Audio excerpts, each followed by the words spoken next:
Well, hey there, everyone. Happy Wednesday, January 21st. Welcome to Chart This with Dave Keller.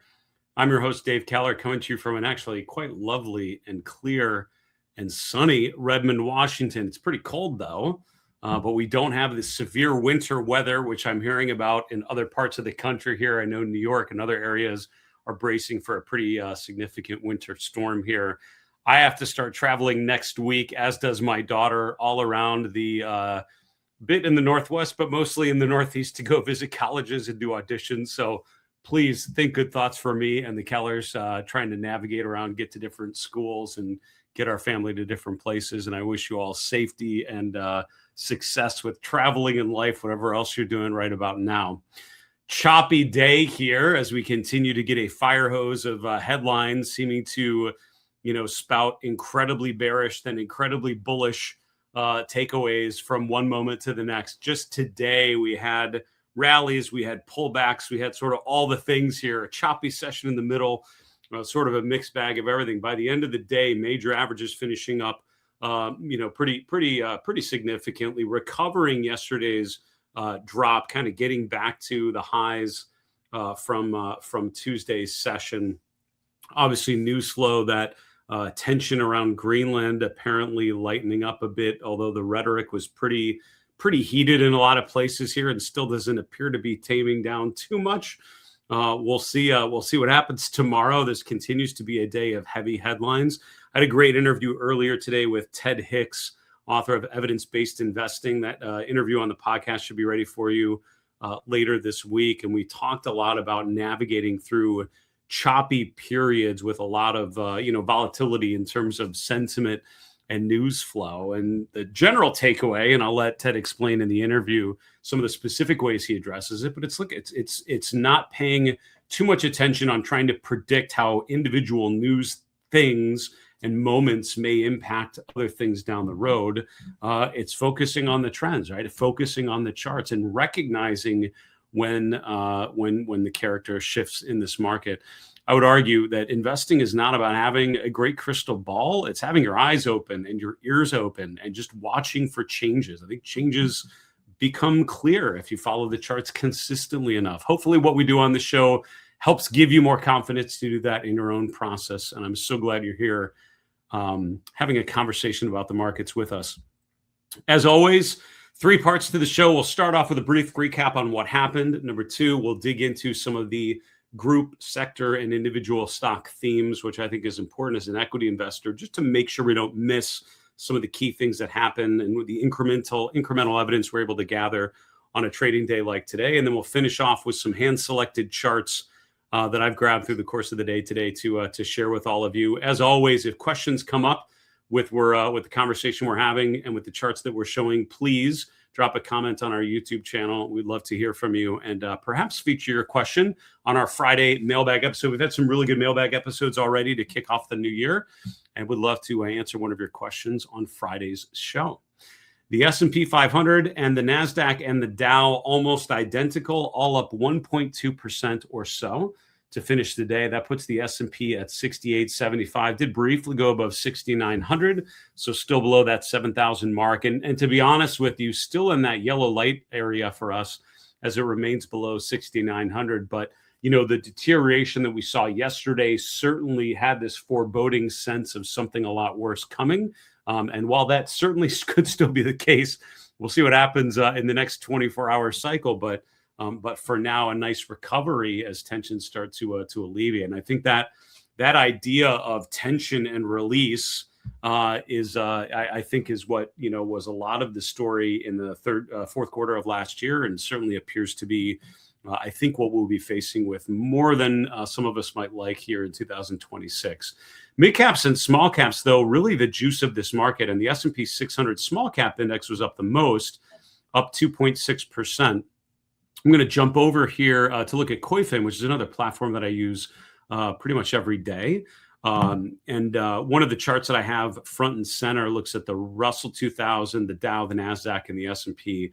And this is a helpful chart just to see the relationship between large and small, and not just at one moment, but through the course of the trading day. And what stood out to me as I was preparing for the show is just, looking how these indexes generally through the course of the day today moved in line. But then look what happened like in the last little bit. Here we have the Russell 2000 kind of rallying in the last 30 minutes of trading, but then the NASDAQ, the Dow, and the S&P all sloping downwards.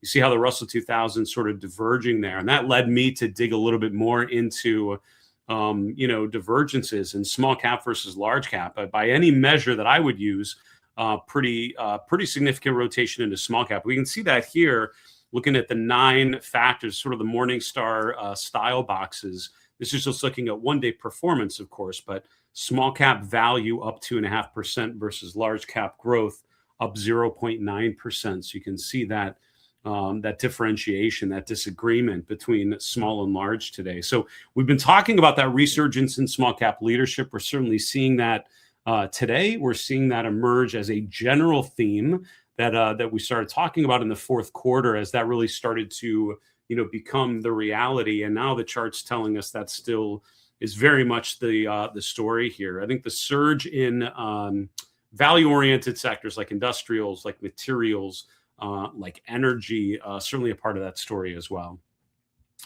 The VIX, which finished yesterday just around 20, which is our sort of back of the envelope, level, did open back below 20. And by the close, we're back down to a 16 handle. So we have 3 full VIX points lower today. So volatility coming back into a low volatility range, even though it was a pretty volatile day.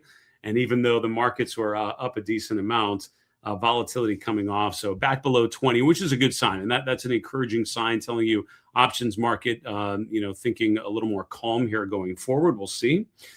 Rates, which were up quite a bit yesterday, 10-year yield did briefly get above 4.3%, finished down around 4.25%.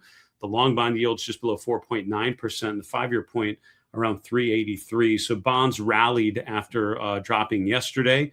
Nice recovery day. So we have the dollar up, we have bonds up, and we saw the opposite yesterday, right? And this is the difference between, the U.S. and European allies, in air quotes at this point, I guess, in, seemingly direct conflict and having a territorial dispute and talking about escalating tariffs. Dollar goes down, rates go down, and quickly those pressures are alleviated.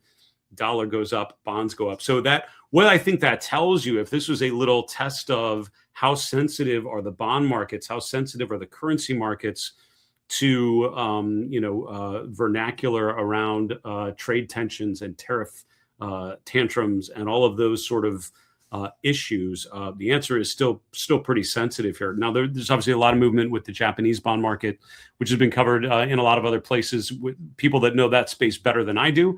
And I think that's part of the story as well. But in terms of just the U.S. market from yesterday to today, you can see when tensions rise, when tensions fall, what happens. And so that is something to keep in mind if you see a scenario where there's more tensions, where there's more of this sort of push and pull with global allies for the U.S. That this seems to be a pretty clear sense of what that would mean to the dollar, to the bond markets, and most likely to risk assets, because all of that reversed here today. Tell you what didn't reverse is gold, which seems to be good on market down days, seems to be up on good days too. So gold continuing to just go up and not worry too much about it. Choppy session, but the GLD finishing, up about 1.5%.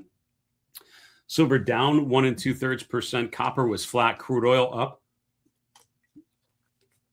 Natural gas prices continuing to do quite well, up another 10% today. So we're seeing a super big surge in natural gas today. Cryptocurrencies, we can see a lot of red yesterday, back to a lot of green today. Bitcoin back over 90,000, up 2.1%. Ether prices up over 3%. We can see all of the top 10 coins tracked on the stock charts platform in the green today. Bitcoin over 90,000, Ethereum over 3,000. Those are kind of good big round numbers that I would want to see those remain above for me to justify continuing to hold a position in ETFs playing on those assets. I still have a Bitcoin ETF position, did not close that out, and continue to hold it here to see if we get a bit of a recovery after the choppiness over the weekend through today. Look at this. All 11 of the S&P sectors were up. Yesterday, we had almost all of them down. I think only one or two of them remained in the green. Today, you've got all of them, only two of them were positive yesterday. Now all of them back up. On the upside, we have energy just continuing to outperform, continuing to be an area where there's emerging strength that appears to be continuing. The XLE up 2.4%, materials, which remains an interesting sector. And by the way, Joe Rabel, we interviewed yesterday. That podcast episode should be ready for you. Hopefully by the end of the day, we'll get that posted on our YouTube channel on the different podcasting platforms. Joe talked about materials in particular. It's not just gold and precious metals in his perspective. It's also specialty chemicals and steel companies and other areas of the materials sector. So it's easy to think of a sector like materials and just kind of focus on one group that has been doing well. The mining stocks have been doing remarkably well, but other parts of the materials sector are actually doing pretty good as well, and with some constructive technical setups. Consumer discretionary is number 3, up 1.9%. No sectors were down, but the 3 lagging sectors are 3 defensive ones. Consumer staples, which I think was the top sector yesterday, up slightly, 0.1% higher. Utilities about the same, and REITs up about 1/3%. Breadth data, which was pretty consistently bad yesterday, pretty consistently positive here today. Look at the New York Composite Index, 78% advancers to 20% decliners. On the S&P, that's 82% up. The small cap S&P 600, 91% of that index was up. So a 90% up day, which doesn't usually happen in bear markets, right? Bear markets don't see a lot of 90% up days. That's actually one of those good, sort of broad market signals. When you see 90% up days, in the S&P or the New York Composite Index would be a little better, but for small caps, pretty bullish setup here with 90% of that index up today. The Magnificent Seven and friends, shall we check in here? NVIDIA, which has been lagging recently, up 3%, about the same for Tesla, which has also been lagging. Alphabet, which is, I think, arguably been the consistently best chart in this bucket for the last couple months, up another 2% today, bouncing off of that 21-day EMA. Meta having a good bounce higher as well. On the downside, Microsoft continuing to underwhelm, continuing to trend lower to approach a key support level, in our opinion, down 2.3%. Netflix, underwhelming after their earnings report this week, down another 2.2%. That chart has been struggling. And Broadcom really testing support, testing the neckline. And I grabbed at least 2 of those charts to share with you here in a moment. All right, let's get to the heat map. As a reminder, your questions are encouraged and welcome. While you're at it, why don't you like the video, subscribe, do all those things that YouTubers ask you to do. It really does help to surface this content for other people that could benefit from it. I appreciate your help doing so. If you have a couple thousand friends you want to tell about the show, I wouldn't be disappointed with that either. But most importantly, I'm thankful for you joining here today, and it's great to have you. Please take a moment to ask a question using the comment section on our YouTube channel. Love hearing questions from you. Helps me think about where to focus my attention on our time together every afternoon. But also, we could feature your question on Friday's All Mailbag episode.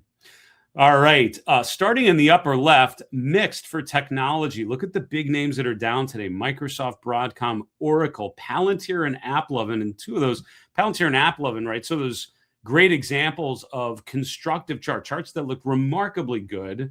And in the case of AppLovin, really going into year end, still looked quite good, testing new all-time highs, but rotating lower. I mean, Palantir's not a bad chart, but I would not call it a great chart at this point. I mean, at best, it's a sideways trend, right? So if you're all bulled up on Palantir, and again, I'm assuming that is because of a long-term fundamental thesis and how amazing the technology is, AI, et cetera, et cetera. Like, I understand that. I understand those ideas. But from a technical perspective, we have to acknowledge the fact that since the beginning of August, this stock has not been in an uptrend, I would say. The stock has been in a sideways trend. It transitioned from a primary uptrend to a consolidation phase. This is a range-bound chart. We could draw a big rectangle and capture pretty much the shape of this trend over the last 6 months. It's not bad, right? It's not breaking down. It's holding support, but we're really close to breaking below the 200-day moving average for the first time in over a year and a half, 2 years ago. Because the last time we actually were below the 200-day moving average. And a break of the 200-day here most likely involves a break below the November and August lows, which were pretty meaningful in the second half of last year. So Palantir is no longer making new highs. It's not making new lows, but really getting close to what we call a confluence of support, a number of different indicators kind of coalescing around a similar level. App 11 is another one. Now, App 11 actually made a new high in December, but I mean, honestly, it was more of a test of the September peak, right? So similar to, excuse me, what we saw with Palantir. App 11 made a new high at the end of September, but then in December, we basically retested that peak and we're rotating lower. And similar to Palantir, we're testing long-term support, right? We're testing the lows from November, the 200-day moving average, about 50 points below current levels. And this is one of those where you look at the weekly chart, you can see the IPO, you can see the downdraft in 2022, how 23, 24, 25 were just remarkably strong years. But now we're, again, no longer making new highs. Now, it's not a downtrend. It's not a broken trend. It's just no longer going up, right? This is a consolidating trend. And so the question is, at this particular moment, would you rather own an App 11 that is going sideways or nowhere, to put it a different way, versus energy stocks that are breaking out, or material stocks, or industrials, or any of those sectors that are in primary uptrends undeniably still? And I think that's the question you want to ask for charts like that. Now, having said that, even with some of those names down, some semiconductor names absolutely blowout breakouts today. Intel up almost 12% today. AMD, while not quite making a new all-time high, back within a hair's breadth of the October all-time high. Micron making a new all-time high, as did LRCX, as did a number of other semiconductor names we could go through. Applied Materials and KLAC not quite there, but right up at those previous highs. So semiconductors continue to outperform. I did grab a chart of the SMH to share with you. Elsewhere, I'm reflecting on the consistent strength in industrials, in energy, in materials. A lot of stocks in good shape there. And consumer discretionary, which struggled yesterday, but a nice recovery day here today. And again, so just so far in this week, we've had a big distribution day, a big accumulation day. And the question is going to be what comes next, of course. So from the heat map, a very different look than what we saw yesterday, which was red was the primary color yesterday. We focused on names that were up when the market overall was down. Today we're kind of doing the opposite, focusing on areas that are showing weakness while most things are going out. And if there's one other one I might highlight, maybe two. Netflix, I don't think is a surprise. I mean, the surprise is if you've been bullish on a chart that's been so negative for the last 6 months. I mean, this has been a stock that's been in a primary downtrend. The question going into earnings this week was, did you hear something that inspired you to think that this is a good, finally a good bottoming opportunity? And the market is saying didn't hear that, right? It's still sort of trending lower. Target is an interesting one, pulling back about 3% today. This is a stock we highlighted earlier this week. That might have been Tuesday or last Friday's episode. I forget which one, but talk about Target, looking at the daily and the weekly charts together, pulling back today about 3%, something to watch. I still think an interesting idea, but we have to look for the follow through. All right, we are now going to continue on looking at the charts that I've hand selected. I did want to take a moment. Koyfin is a platform that I showed you earlier, showed you how we look at the intraday preview chart, looking at different equity factors. This is a platform that I use along with other systems that I use. I mean, honestly, I use a number of different platforms every day. There's just not a single platform that does everything I think you need. And I think there's value in having some redundancy. This is something you learn as a student pilot. Redundancy is the fact that your airplane has a number of different systems that essentially do the same thing, right? You can power the systems using one battery, and then you have a backup battery, and you can switch to the other one. So if for some reason the battery fails, you go to another one. And that idea of redundancy is just a way of having duplicative systems that allow you, if one of them fails or if there's an issue with one, something else can happen. I think redundancy is something we did a lot as institutions. We had a number of platforms in different locations and everything, so that if something would happen for some unknown reason, we wouldn't have a disruption in our business. And I think for individuals, platforms generally are low cost enough that it makes sense to have different platforms. And all of them also have different strengths and weaknesses. With Koyfin in particular, I think the great information or the great edge here, number one would be the access to international markets. So some of the platforms I use are very US focused. I've done some work with clients in Italy, and I've done a webcast series for some people there. And being able to dig through and scan for stocks in the Italian markets that look compelling is something I do in Koifin. Another thing would be ETF holdings. This is something I do all the time. So I'll bring up an ETF, I'll look at the holdings, and it's not just like a website where they show you the top 10 stocks or something. Here you actually get pretty decent data on the ARK Innovation Fund. What are the biggest sector weights? Healthcare is the number one weight in ARKK right now. I don't know if that surprises you, but it surprised me as I was looking earlier, because I figured tech or communications may be one of the be the top sector. It's healthcare with 28% of the portfolio. Biotech is the biggest group represented. We can see that in the lower right. So we can analyze returns. We can look at weightings. We can see how concentrated a portfolio is, looking at ETF holdings. And if you have a lot of ETFs that you use in your own portfolios or with clients, this is a great way to sort of make sense of those. And for advisors, I am not a financial advisor. I don't manage others' money besides just like family. But I would say if you're an advisor, there are a whole series of tools that I can't show you here, but basically allow you to enhance your relationship with clients. So have a good dialogue with your clients, looking not just at market activity, but looking at model portfolios and integrating with your brokerages or where your accounts are the custodians, so that you can link them together and actually use the visualizations here to pitch what you're thinking and what you're seeing to your clients. You can find more information at Koifin at marketmisbehavior.com/Koifin. You get 10% off your account by using that link, and it helps me make Market Misbehavior awesome. So thanks to Koifin for being a great partner. Again, you can find more info at marketmisbehavior.com/Koifin. For advisors in particular, there's some really good features in there I would encourage you to check out.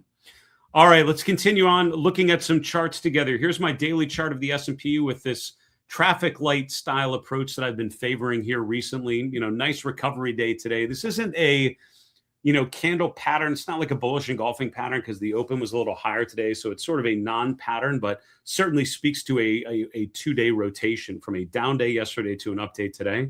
We did close back above the 50-day moving average. So something we talked about on yesterday's show is the break of the 50-day the beginning of something more significant? Let's look for confirmation today. We did not get that confirmation. We closed back above there. So for now, sort of a pause button on the negative breakdown we saw yesterday. Still in our yellow light sort of camp below 6,900. So I would say at this point, still a neutral reading. The RSI bouncing higher today, remaining in that neutral range between 40 and 60. This is the definition of a market in a sideways trend. So I'm not surprised to see former high-flying names like Palantir and AppLovin and Microsoft and others really just in these big consolidation ranges, because that's what the S&P is doing as well.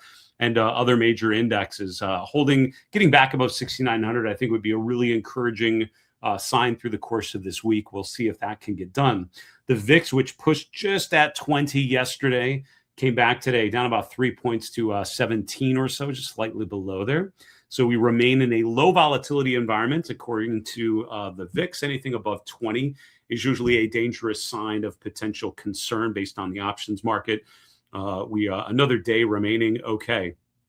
Breadth was pretty bad yesterday, and it was enough to turn the McClellan oscillator below zero for the first time in 2026. Here in the first couple weeks of January, the McClellan oscillator has remained above zero. And to be honest, except for a couple days since Thanksgiving of last year, the McClellan oscillator has remained above zero. And the McClellan oscillator is a short-term market breadth indicator based essentially on the slope, of the advanced decline data. The advanced decline line generally sloping positive, as we've talked about recently, and so the McClellan oscillator remains above zero. It dipped below zero yesterday. Today, not updated for today just yet. This is through Tuesday's close, but given the breadth data, the McClellan oscillator is going to bounce back above zero today, and it looks like back to a green sign, thumbs up for short-term breadth.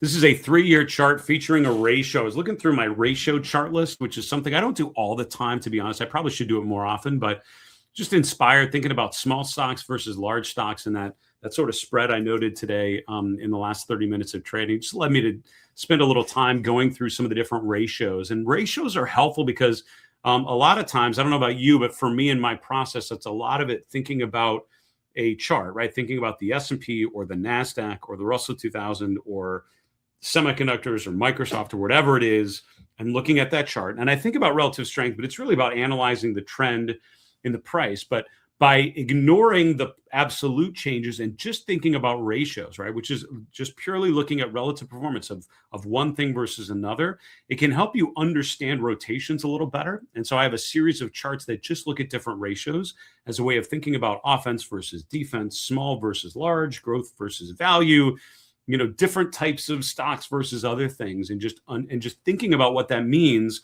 about where assets may be rotating, where funds may be flowing, or to paraphrase from the play Hamilton, follow the money and see where it goes. Let's follow the ratios and see where we're noting those rotations. So one of the charts in that is the Qs versus the diamonds, right? The QQQ, the NASDAQ 100 versus the diamonds, the Dow ETF. And if you look, this is the that ratio, the Qs versus the diamonds in the top panel. The bottom panel is just the S&P for comparison, just to note how the two of these are doing relative to one another. Now, generally speaking, these two charts have a similar trend, right? So when the ratio on the top is going up, that usually means the S&P is going higher, because we've generally been in a growth-dominated bull market. So when the S&P is going higher, that's because the big growthy stuff, the Mag 7 kind of technology AI trade is doing very, very well. And for most of 2025, that followed beautifully. Anytime we have some divergences, so for example, where have we had divergences? This is probably the most obvious one, right? Going into the February market peak, which was here. Look at how the Qs to the diamonds actually rotated lower. And that went into that major peak. Where else do I see a big? I don't know if I see another one really clearly here yet. Not all of these played out necessarily, right? So like here's one that didn't really play out, right? This is the end of December of 2023. The ratio made lower peaks as the S&P trended higher. It ended up resolving as the ratio made a new high, and that'll happen sometimes as well. But we are seeing that divergence here in the last couple months, right? As the S&P made new highs into the end of October, the Qs, the diamonds made new highs as well. From that point on, we talked about that great rotation we observed in the fourth quarter, that rotation from growth into value, from the AI stocks into everything else. And we're continuing to see that trend. And that is, in this case, illustrated by the fact that this ratio has been trending downward for the last 2.5 months. Now, it did go below the 200-day moving average this week. For the first time since the April market low. Now that's as the S&P is fresh off of a new all-time high earlier this month. So we're getting another one of those divergences. The last time we had a divergence like this, it did not end well for the S&P. The ratio continued lower. Eventually, the S&P had about a 2-month downtrend going into that April low. I don't know if we're going to see the same thing, but you're definitely seeing that rotation. And what that is telling you here is that we're rotating into late cycle leadership like energy. And again, that often happens toward the end of a move. Having said that, there are plenty of things working. And here's the ratio from the same chart list of the equal weighted S&P versus the cap weighted S&P. We can see that this ratio has generally been going lower over the last couple of years, but since the end of October, same time that ratio on the previous chart started to rotate down, here the ratio starts going up because the equal weighted S&P is outperforming the cap weighted S&P. That means the other 490 stocks are starting to do a little bit better than the top 10 stocks. Is an easy sort of way to to translate that data into what it might mean. I would say this is similar to the fact that small caps are starting to outperform, similar to this rotation from growth sectors into value sectors. We're seeing confirmation of that across the board when you look at ratio analysis. Just a reminder to keep looking for great opportunities in sectors outside of the growth space. We've been talking about that, and hopefully you've been listening and finding some compelling charts as we have been finding as well. All right, Alphabet with yesterday's drop pulled back to the 21-day EMA today. A nice bounce off of there. So for now, Alphabet, I think, remains the strongest chart in that magnificent 7 and Friends list and continue to make higher highs and higher lows. However, some of the growthy stocks are struggling here. Broadcom today on an intraday basis, getting right down to our line in the sand. That's right, just above $320 a share. That's the swing lows from September, October, December. We almost got there in November and earlier in January, but today we're literally right down to that level. So just a little bit more. And I think you have to say Broadcom, while it's not a perfect like head and shoulders top, it's definitely breaking down through a key level of support and making a new 3-month low, which we've not seen really since the beginning of 2025. So this is a stock that did remarkably well going into December, has now pulled back, now failing to hold the 50-day moving average, in the limbo between the 50 and 200-day moving average, but close to breaking below support. I think that chart, Broadcom below 320, is a concerning chart. And we've seen breakdowns like that in other technology stocks. Here's Microsoft, which broke below 470, which was a pretty important breakdown. Today, we're getting below the 50% retracement of the April low to the July peak. The 61.8% retracement is right around 423. That's our next downside target on Microsoft, given the weakness that we've seen in momentum and in relative strength. Semiconductors continue to be quite strong. We highlighted, even though some of those names we just mentioned are down, semiconductor stocks continue to do quite well. Intel up a ton today, but other semiconductor names doing well here. The SMH did make a new intraday all-time high today. The relative strength is what's most compelling here. And this is one of the ratio charts I looked at earlier. Since the April market low, semiconductors, with some brief pullbacks, has overall been a dominant force in the markets. And even as other technology names and communication names have been pulling back, generally speaking, semiconductors have been quite strong. Remains a strong chart, getting stronger. Finish with probably one of the more compelling sectors, if not the best one, industrials. We continue to see areas of strength, and it's not just aerospace and defense. Here's Caterpillar, which is one of the big industrial conglomerate, machinery type of names. It's in a group called commercial vehicles, according to the Dow groups that are used on stock charts, making higher highs, making higher lows. This is one of those charts that if you didn't know the market was in kind of a volatile, choppy period, this is a chart that doesn't really speak to that. It just speaks to a nice, consistent uptrend. So at the end of the day, at the end of every episode, when I finish with, it's always a good time to own good charts, the chart of Caterpillar is kind of like an example. That's the kind of idealized chart I have in the back of my mind. So continue to rinse, repeat, look for strong charts in whatever sectors they're in. It's always a good time to own good charts. Isn't that right? Folks, that'll do it for today's episode. Thanks so much for joining me here on Chart This. I want to remind you, our Market Misbehavior podcast, 2 new episodes queued up this week, both with our editor, hopefully coming to you very, very soon. We'll let you know when those are posted, but make sure you subscribe to our YouTube channel. You won't miss the next podcast. 2 really good discussions I'm excited to share with you here, and some really good interviews lined up for the weeks to come. In the meantime, have a fantastic evening. Wish you much happiness and joy tonight. And remember, it's always a good time to own good charts. Take care, folks.